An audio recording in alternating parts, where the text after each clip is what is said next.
This is all good. Okay, so hi everyone, I'm Laura, and that was Michael who just said hello. And today we're going to be talking to you about our project, which is looking at disinhibition in a spinal dorsal horn circuit model. All right, so we're going to be focusing on the spinal dorsal horn. And before we delve into that, I'm going to introduce essentially how touch and pain is processed. So you have the basic touch, which is propagated onward by some primary afferents, as well as for pain, and that is processed onward within the superficial spinal dorsal horn region, where it's modulated by all different kinds of interneurons, both excitatory and inhibitory ones. However, not every sensation is translated into pain, only under certain conditions. So under some circumstances, normal touch becomes pathological. And that's what we want to explore in our model. Yeah, so the spinal dorsal horn exhibits multiple different cellular and circuit level features that are crucial for normal sensation. So at the cellular level, for example, there's different firing patterns that are merging from these different interneurons. Specifically, excitatory neurons typically have this wider range of firing patterns, whereas inhibitory neurons are largely tonic firing. And then at the circuit level, the spinal dorsal horn exhibits different types of microcircuits. So here you can see an example of lateral inhibition and feed-forward inhibition. And through these circuits, the spinal dorsal horn maintains different levels of excitation and inhibition. And just to illustrate what happens in pathological conditions, because we've talked about the excitatory interneurons and inhibitory interneurons, you can think of it as a sort of scale. They're both balancing each other, and it's a very delicate scale at that. So any kind of disruption that would happen to the interneurons and the inhibitory layer would be expressed. It would lead to different phenomena such as chronic pain, which should not occur, but yet occurs already at the spinal dorsal horn level. Yeah, so as we just kind of introduced, synaptic inhibition is vital for proper processing of both pain and normal sensation in the spinal dorsal horn. And when there's disruption of these different inhibitory mechanisms, it can lead to, just like Michael introduced, pathological pain. And there's different types of disinhibition that can exist. So for example, there can be inhibitory receptor blockade, there can be chloride dysregulation, and there can be different types of morphological changes. And we'll get into some of these different types of disinhibition as we go through the presentation. And as you've probably seen, the rationale was that, well, the SDH and the spinal dorsal horn is very much underexplored in terms of what happens under pathological conditions. So we wanted to explore what happens at the cellular level as well as the whole network level. And the approach was fairly simple. We want to immigrate the cell types, which we know exist within the spinal dorsal horn, plot them into the different circuitry which we have, and then explore the different phenomena which we'll talk about, and analyze what happens. Exactly. So in our first part, I'm going to be talking to you about the circuit that we built for lateral inhibition. And why lateral inhibition is important within the spinal dorsal horn is that it actually it allows for the structure of receptive fields for these downstream spinal neurons. So spinal processing of tactile input is accomplished, spatial processing of tactile input is accomplished through neuronal receptive fields, which you can see depicted here. And in spinal neurons specifically, they have this center surround structure. So at the center of the receptive field, which is basically implemented through the primary afferent neurons, the center is excitatory, whereas the surround is inhibitory. And that's the reason that we get this surround inhibition, is because not only do the primary afferents connect directly to these downstream spinal neurons, but they also connect to inhibitory spinal neurons that provide this lateral inhibition onto the main downstream neuron. And through this circuitry, we get a balance of excitation and inhibition that allows us to look at the spatial features of different types of stimuli. And the reason that we care about this in terms of pain is that in patients experiencing mechanical allodynia, where light touch is perceived as painful, differences in pain sensitivity can change depending on the type of stimulus. So for example, if you have a static stimulus, for example, something touching the skin but not moving, versus a dynamic stimulus, if something is moving around on the surface of your skin, or differences in punctate versus diffuse stimuli. So is it a really small area that is being touched on the skin, or a broader range? And clinically, dynamic and diffuse types of stimuli tend to be more distressing in patients experiencing mechanical allodynia. And in order to examine the spatial processing of these different types of stimuli, we need to account for the receptive fields of the spinal neurons in our circuit model. So in order to do this, the first thing we did was to design a layer of primary afferents to basically represent what it would look like if they were tiled on the skin. You can see here, this is the layer of primary afferent neurons on the skin, and then we had some downstream spinal neurons. Here's a 2D representation of the type of circuitry that we set up, where all of these neurons within the primary afferent receptive field, within the receptive field, all of these primary afferents connect to a downstream inhibitory neuron, seen here in green, and to a downstream excitatory neuron. And so for our model design, in order to create the center surround structure, we first started with the excitatory center. And basically what we did is we connected the layer of primary afferents to the excitatory neuron with a weight function. And the function, you can kind of see it here. I represented it in 2D, but basically that the weight disperses according to the distance of the presynaptic neuron, so the primary afferent, the distance that neuron is from the center of the receptive field. So if the receptive field is here at 100 by 100, you can see that the weight is the strongest. And as you move away from the center, the weight between these neurons on the periphery, for example, would be weaker with this downstream neuron.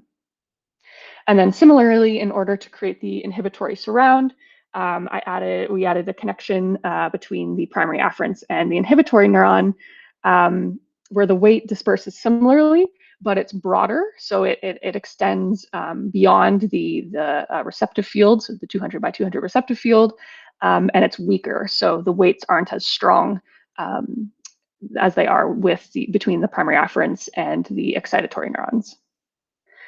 So in order to match some experimental data from our lab, they looked at stimulation of both the receptive field center and the receptive field surround, and what the firing rate was in the postsynaptic spinal neuron.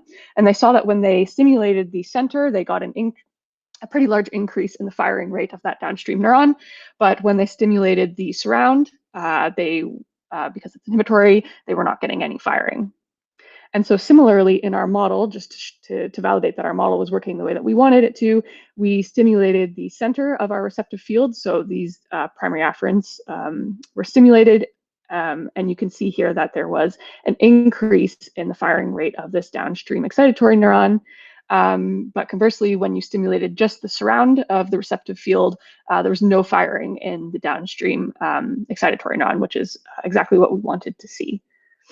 So next, obviously there are more than one downstream spinal neuron, and there's an array of receptive fields tiled across the skin. And so we then, expanded on our single receptive field to include a second one. And so here you can see the simulation of one receptive field on the left, and then we put a second one on the right. And all we did here was we kept the same dispersion of weight. We just moved where the center of the receptive field was. And so what we wanted to do is to be able to make some predictions using this qualitative model. So disinhibition of the lateral circuit, we simulated in two different ways. The first way is inhibitory receptor blockade. So we just blocked we only had GABA synapses in our model. And so we blocked these synapses by setting the weights of these connections to 0. And then we also simulated chloride dysregulation, where experimentally we know that downregulation of the potassium chloride cotransporter 2 leads to an increase in chloride in the postsynaptic neuron, which depolarizes the reversal potential for the anions, which decreases inhibitory synaptic efficacy. And so in our model, all we did was at the synapses that had GABA and GABA receptors, we just gradually increased the reversal potential for those receptors. And so here are some of the model predictions that we made. So in response to, so we could also give the model using NetStim, we could give the model different types of stimuli depending on which neurons we were stimulating within the receptive fields. and basically just playing with that to get different types of stimuli. So for example, here you can see that we are giving a punctate static stimulus, so it wasn't moving, it was on a smaller region of the receptive fields. And what happens, so if you, under normal conditions, you can see that these excitatory neurons are firing. So this is the population of them, so both of them together. And then when you blocked the GABA synapses here, you actually get an increase in the firing rate of these downstream neurons. And here I should say that when we see an increase in this, these excitatory neurons, we're basically assuming that this increase in excitation in the spinal dorsal horn would lead to an increase in pain. So next we gave a more diffuse but still static stimulus. So you can think of this as like a large pressure probe, for example. And under normal conditions, obviously the excitatory neurons are going to fire in response to this. But when you block the GABAergic receptors, you see a really large increase in the firing rate of these excitatory neurons. And if you compare the punctate stimuli I showed you in the previous slide with the diffuse one that you see here, it's actually consistent with the idea that diffuse stimuli is more distressing in mechanical allodynia than punctate stimuli. So that was encouraging to see. And then the next type of stimuli we wanted to give was a dynamic one. And so in order to simulate this, we basically used the NetStim. We had to build a few different NetStim to simulate as if the probe or for example, clothing brushing on skin was moving across a receptive field. So you can see that in the raster plot here. So these neurons from like 0 to 4 start firing early on. And then as the stimulus moves across the receptive field, more and more neurons start to be, or primary afferents start to be activated. And so when we gave this type of dynamic stimuli, you can see that under normal conditions, the excitatory neurons are firing. And then under inhibitory receptor block, you see a big increase in the firing rate of these neurons in response to the same stimuli. And then finally, we also wanted to look at what would happen if we gave it the circuit a different type of disinhibition. So again, we modeled the same dynamic stimuli, but we actually increased the reversal potential of E anion. So basically, this would impact the efficacy of synaptic inhibition at the synapse level. And you can see as you increase the reversal potential, you get a gradual increase in the firing rate of these excitatory neurons. So our conclusion from this part of the study was that different types of disinhibition can restructure spinal receptive fields by removing inhibition, and this led to an increased excitation in the spinal dorsal horn circuit. Okay, so afterwards we want to explore another phenomenon of disinhibition in a different circuit of feed-forward inhibition. No? Yeah, thanks. So before we delve into that, I'm going to introduce the model we used for the tonic interfering, for the inhibitory tonic interfering interneuron. And this is a very simplified model of a bond stick. It's a reduction of it's a form of reduction average for all forms of inhibitory tonic neurons in the spinal dorsal horn. And it contains a part which we want to emulate, and that is the action segment. That part is considered the region where the action potential initiates. And we want to see what happens when it moves more distally and proximally. So, and to do that, we want to mimic the populations as realistically as possible. So we use some literature data to fit the numbers of the different kind of firing populations. And as you can already see, the number of inhibitory interneurons to excitatory ratio is very low. So any form of disbalance or even morphological changes such as near AS could lead to a increased excitation, which I'll introduce in a bit. So in order to model this in, we used a similar premise for the beginning. We used this NetStim as a simulating touch, which affected and propagated towards the primary afferents in numbers that activated two kinds of neurons, inhibitory ones and excitatory ones, via AMPA receptors, and they are connected by inhibition via each other. The same numbers which were presented over, and that is propagated over towards projection interneurons. And I would mention that projection interneurons firing, if they fire more, that means we are technically experiencing more pain. So that was our biomarker for this model. And the first thing we want to do is tune all the parameters so that it fit perfectly. So we want to emulate that light touch would produce the same kind of frequency upon light touch of 50 millinewtons would have been the same kind of frequency as seen in the graph on the right. And that was the first thing we tuned in terms of the input and output of firing properties. And the next thing we tuned was to make sure that not at every instance we had firing, because some firing upon touch is still possible in the projection neurons, as we can see by the graph of depending on the type of population. But since there are types of populations, we fire regardless. But when it comes to pain, there shouldn't be any firing. So the percentage of populations which fire still was maintained. We did that by tuning the connection between inhibitory interneurons to excitatory ones, which is denoted by here. Now, in terms of this inhibition, when it comes to action initial segment, this is the experimental data we had. We basically caused inflammation for the mouse model, and we saw that in inhibitory interneurons, the axial initial segment moves more distally, means it goes away from the soma. While in excitatory neurons, there was no change. And what it did, that the more distally the action segment moved, meaning the more it moved to the right, the less likely the inhibitory neuron was to fire. And thinking about the circuit, that if the inhibitory fires less, then we have general more firing in the circuit and more firing in the projection neurons. That's more pain. So what we did was pretty much this, fairly simplistic. We had this segment here defined as the space between the soma and the action initial segment, and then we increased the length from various measures we defined. Of course, it's a simplified model, and it's because the simplified model, it's not exactly the change we would see in these kind of spacers, so we amplified it to see the result. And from previous results, we had the real base after the movement increases as we go. So the more we move the axial initial segment further away in our model, the less likely the cell is to fire, which is what we see in the actual results as well. And the next thing, we want to observe the frequency, which you want to verify that it also happens at the circuit level. So we're looking at the different kinds of populations, the I-tonic ones and the projection ones.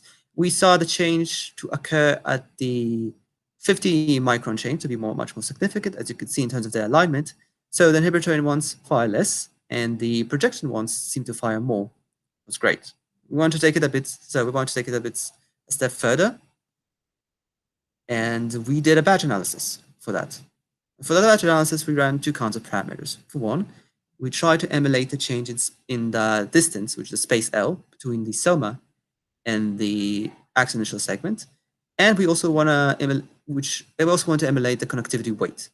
So that could be akin to GABA receptor block in the connectivity between the inhibitory interneuron and the excitatory one in the circuit, which I've shown.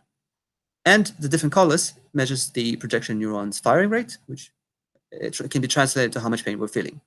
So if we're looking at the column on the right, number one, this is the base model. We see that there's few projection neuron firing. There's a lot of inhibition happening, and primary afferents provide a lot of input. And if we go to the second one,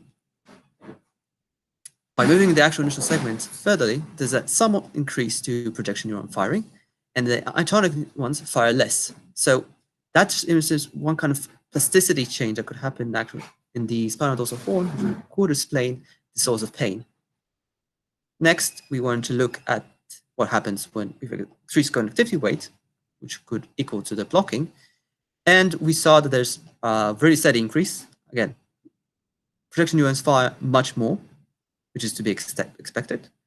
We want to emulate the same thing in terms of the actual segment movement. And we, again, received the increase. It was very nice to see at the circuit level, because we did the model at the cellular level. So it was nice to see this phenomenon extended beyond just something cellular. So to conclude, this introduced that we basically introduced another form of pathological pain which could happen in the spinal cord, and it could lead to changes not just at the inhibitory level of these, at the inhibitory target level, but also at the circuit level, providing another explanation to how pathological states could happen in the conditions of pain.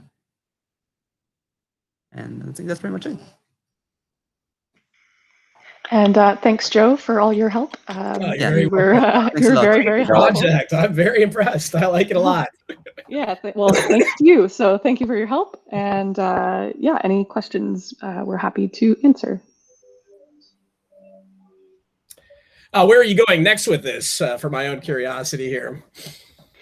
Yeah, I mean, personally, I really I mean, I'm obviously very interested in the receptive field stuff.